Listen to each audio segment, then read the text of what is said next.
Assalamualaikum warahmatullahi wabarakatuh.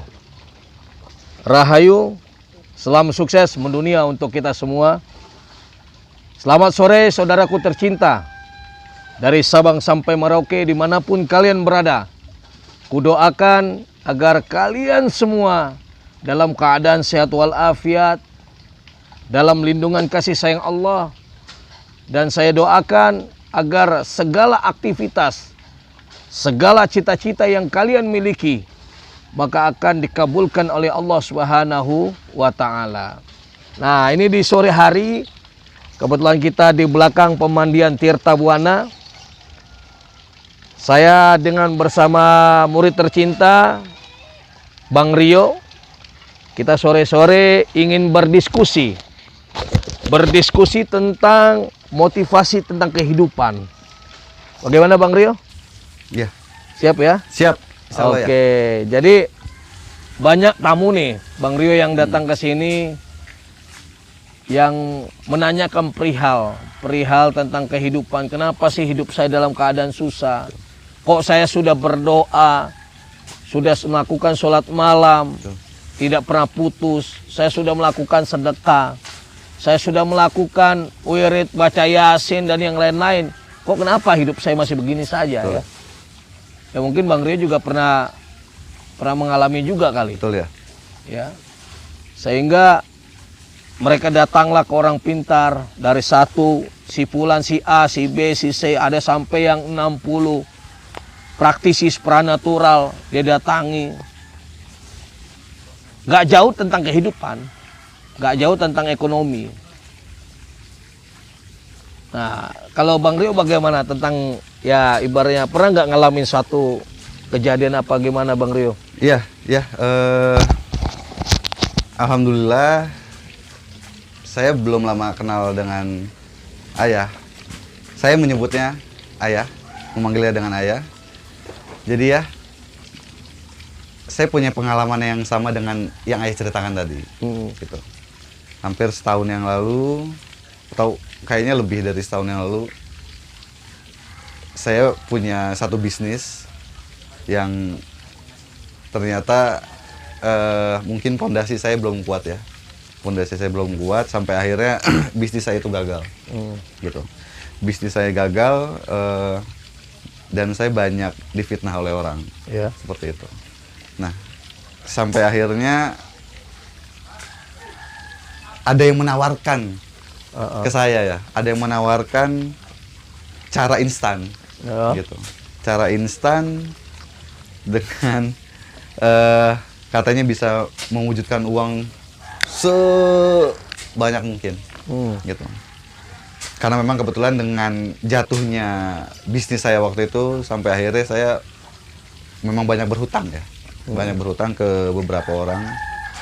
Nah, karena kondisi saya waktu itu serba pusing ya, gitu. Sampai akhirnya saya menerima tawaran itu. Menerima tawaran itu, akhirnya saya diajak ke satu lokasi yang katanya bisa gitu. Untuk mewujudkan seperti itu, saya jalani seperti itu. Saya jalani itu ya, ada sekitar 4 bulan. Udah lama ya? Iya, ada sekitar 4 bulan. 4 bulan? 4 bulan dan itu bukan di tempat biasa ya, itu di atas gunung. Gunung mana itu? Kayaknya nggak mesti saya sebutin ya. Nggak usah saya sebutkan. Saya dijanjikan A, B, C, D selama 4 bulan itu, tapi nggak pernah terrealisasi gitu ya. Berapa nominal yang dijanjikan? Apa sesuai keinginan kamu? Sesuai keinginan saya ya, gitu. Karena jujur aja memang hutang saya waktu itu nominalnya cukup besar. Hampir miliaran gitu. Dia bisa menyelesaikan itu dan bahkan menjanjikan lebih dari itu. Buat modal? Yes. Terus? Gitu. Tapi hari demi hari, minggu demi minggu, bulan demi bulan, hal itu nggak pernah terjadi. Gitu. Nggak pernah terjadi. Sampai 4 bulan itu? Iya. Sama 4 bulan itu nggak pernah terjadi. Akhirnya ya saya lama-lama berpikir ya, udah segitu lamanya ini nggak pernah terjadi, banyak yang saya korbankan, saya dalam kondisi masalah, datang ke tempat itu, saya menambah masalah malahannya. Menambah masalah dalam arti saya berarti keluar biaya lagi, saya keluar kos yang nggak cukup sedikit di atas itu. Terus yang paling berat untuk saya adalah meninggalkan keluarga. Itu nggak pulang-pulang? Ada sekali-sekali pulang ya, cuman dalam waktu mungkin 2 minggu sekali, 3 minggu sekali, atau 1 bulan sekali saya pulang. Itu pun sebentar. Itu pun cuman paling lama 1 hari saya pulang ke rumah ya. Habis itu balik lagi. Itu balik lagi. Atau saya pulang pagi, sore saya udah berangkat lagi. Ya gitu. Nah saya nggak tahu kenapa kok saya bisa terus-terusan di situ. Apakah saya, mohon maaf, apa saya dihipnotis di sana gitu, biar saya bisa bertahan di sana gitu. Nah, akhirnya saya lama-lama berpikir, saya kangen dengan keluarga, udah saya memutuskan untuk pergi dari situ. Gitu. Nah, saya pergi dari situ, nggak cukup untuk saya berhenti di dunia itu ya. Saya masih mau mencari orang tua lain, tapi bukan berarti saya mencari hasil. Saya hanya mau mencari jawaban. Gitu. Mencari jawaban. Sebetulnya yang saya jalanin selama 4 bulan itu betul atau enggak sih? Gitu. Betul atau enggak? Betul atau enggak? Betul atau salah? Gitu. Karena Masya Allah ya, luar biasa banget ya perjalanan selama 4 bulan itu. Sebetulnya yang saya jalani di sana hanya sholat, zikiran, sholawatan, gitu. Tapi ada beberapa hal yang menurut saya itu keluar dari akidah Islam, gitu. Ada beberapa hal. Caranya ya? Caranya, gitu. Nah sampai akhirnya saya turun dari sana, saya coba mencari lagi orang tua lain. Yang tadi saya bilang saya bukan mencari hasil, tapi mencari jawaban. Saya ketemu lagi dengan A, B, C, D, dan sampai akhirnya jawaban dari beberapa orang yang saya datengin kalau sebetulnya hal yang saya lakukan adalah salah, gitu. Semuanya jawab salah? Enggak semuanya, tapi sekitar 70% itu menjawab salah, gitu. Berarti 30%? 30% mereka bilang, nggak apa-apa kamu jalanin aja, itu bener kok, gitu. Gitu ya, itu bener. Saya ketemu satu ustadz waktu itu ya, yang benar-benar waktu itu nyentuh hati saya banget, yang dia bilang, kamu berpikir untuk atau berencana untuk datang ke tempat itu aja sudah musyrik, dia bilang gitu. Apalagi kamu sampai udah menginjakan kaki ke sana dan melakukannya, dia bilang gitu. Ya sudah ya, sampai akhirnya stop total, saya berhenti, stop. Nah, tapi dari perjalanan itu jadi banyak pengalaman untuk saya ya. Jadi banyak pengalaman banget untuk saya. Nah, mungkin pertanyaan saya ke Ayah, alhamdulillah sekarang saya bisa ketemu dengan Ayah. Saya bersyukur sekali. Sebetulnya bagaimana sih ya cara menyikapi masalah yang seperti saya hadapi, gitu. Apakah dengan langkah yang saya waktu itu lakukan itu benar atau salah, gitu. Nah, yang tadi awal Ayah bicarakan, sudah sholat, sudah berdoa segala macam, itu memang saya akuin ya. Saya akuin mungkin saya ini banyak dosa ya. Saya ini banyak dosa sampai akhirnya hidup saya hancur. Dan setelah perjalanan kemarin di 4 bulan itu, saya mulai berpikir, saya mulai belajar, dan saya benar-benar insaf, saya benar-benar tobat. Sampai akhirnya saya insya Allah sudah mulai ikhtiar untuk ibadah, gitu. Tapi mungkin Allah belum menjabah. Allah belum menjabah sampai detik ini untuk pertanyaan-pertanyaan saya, gitu. Nah, balik lagi ke pertanyaan saya, bagaimana cara menyikapinya? Terus yang tadi Ayah bilang sudah berdoa, sudah sholat, tapi belum dijawab sama Allah, belum dikasih sama Allah. Apakah karena itu dosa saya yang terlalu banyak, ataukah karena ibadah saya yang kurang khusyuk? Gitu. Nah, saya minta pencerahannya dari Ayah. Oke. Alhamdulillah. Setiap kejadian setiap peristiwa yang kita alami itu semua ada hikmahnya. Tanpa ada peristiwa itu, kita tidak belajar tentang kehidupan. Setiap insan, setiap makhluk yang dilahirkan di muka bumi ini pasti mengalami suatu persoalan di dalam hidupnya. Karena semua itu pembelajaran, merupakan menjadi tarbiyah, ya, pendidikan setiap makhluk-makhluk hidup itu, khususnya buat manusia.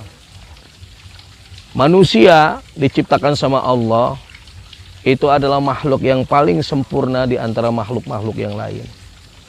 Jadi sebelum penciptaan manusia ini ternyata ada makhluk-makhluk yang sudah diciptakan awal sebelumnya kita.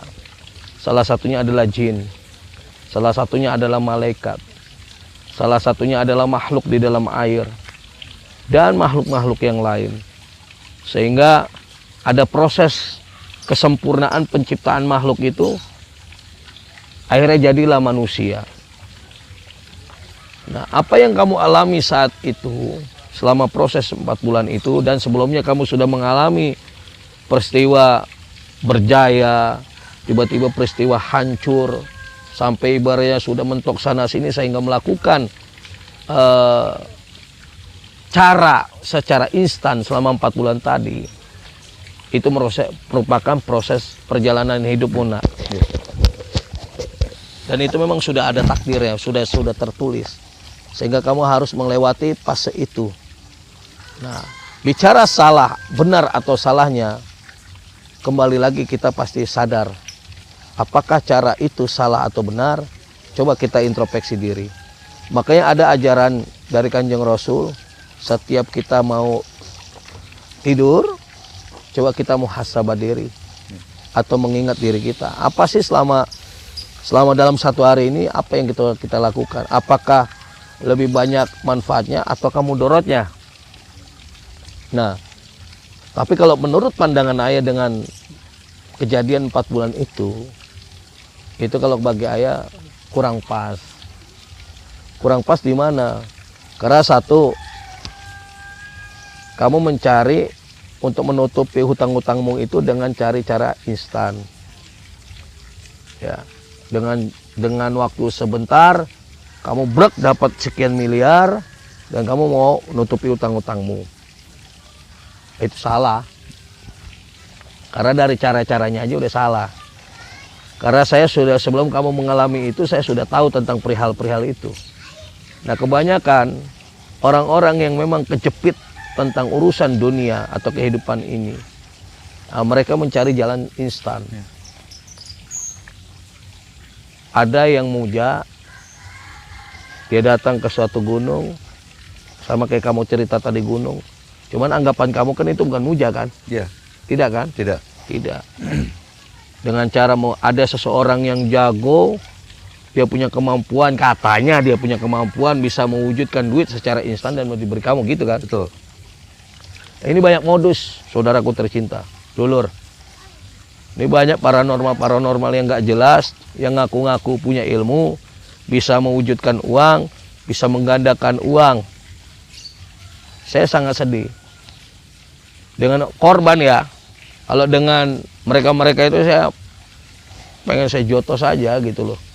Kurang ajar ya mereka itu sampai nipu orang sana sini gitu loh. Itu. Nah, itu menurut ayah itu kurang pas. Salah lah intinya ya. Sehingga kamu sadar sendiri dengan apa yang kamu lakukan udah sangat jauh tuh dengan apa yang Allah ajarkan tuh. Itu satu. Nah, yang kedua, tadi yang di awal saya udah utarakan, saya sudah berdoa, saya sudah lakukan ibadah kepada Allah, kenapa belum dikabulkan gitu? Banyak hal. Yang satu, pertama, tadi kamu bilang sudah kamu utarakan, apakah banyak dosa saya? Itu salah satu penghambat, menjadi hijab yang ada di dalam diri kita. Setiap manusia, makhluk Allah, ciptaan Allah ini manusia, memang tidak semua orang itu suci. saya pun pendosa, saya banyak dosa dalam hidup ini. Gak ada orang yang suci. Tetapi jika kita pernah melakukan kesalahan dalam hidup ini, kita mengakui kesalahan itu, ya Allah pun senang. Senang artinya menyadari kalau kita ini banyak kesalahan dan kita minta ampun sama Gusti Allah. Nah, apakah dengan kita minta ampun begitu langsung tuntas rontok dosa kita, hijab kita langsung hilang? Belum tentu juga. Banyak juga di antara kita ya tobatnya tobat sambal kalau kata orang sekarang bilang.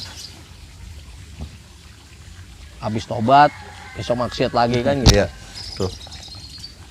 Nah, itu satu penghalang dari dosa. Sehingga ketika berdoa kita masih ada hijab, nggak cepat naik, nggak diangkat. Itu yang pertama, dosa.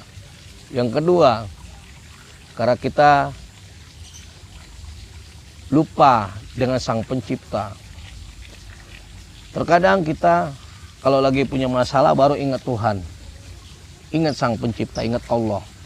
Tapi ketika kita banyak uang, ketika kita diberikan rezeki duit yang banyak berlimpah, lupa kita di situ. Nah, mungkin kamu juga pernah merasakan hal itu, dan saya juga pernah merasakan hal itu. Sehingga jauh daripada Sang Pencipta. Nah, adapun kejadian yang kita alami ini, artinya Allah sayang sama kita. Ketika kita jaya, lupa, tiba-tiba kita hancur, kita ingat sama Allah. Ya alhamdulillah masih ingat. Ada juga orang yang sudah dalam kondisi dia hancur, lalu melakukan cara yang mungkin menurut dia sudah tepat, lepas dari sebuah persoalan, bunuh diri. Nauzubillah min zalik. Mungkin menurut orang yang bunuh diri itu selesai, lepas masalah saya. Padahal nambah masalah. Kalau mati ya diterima, tapi rata-rata orang yang bunuh diri ya pasti nggak diterima, intinya itu. Ya alhamdulillah kita yang sudah pernah mengalami peristiwa seperti itu, kita masih hidup. Kita berusaha untuk memperbaiki, berusaha menjadi orang yang lebih baik lagi daripada sebelumnya. Alhamdulillah. Artinya Allah masih sayang sama kita.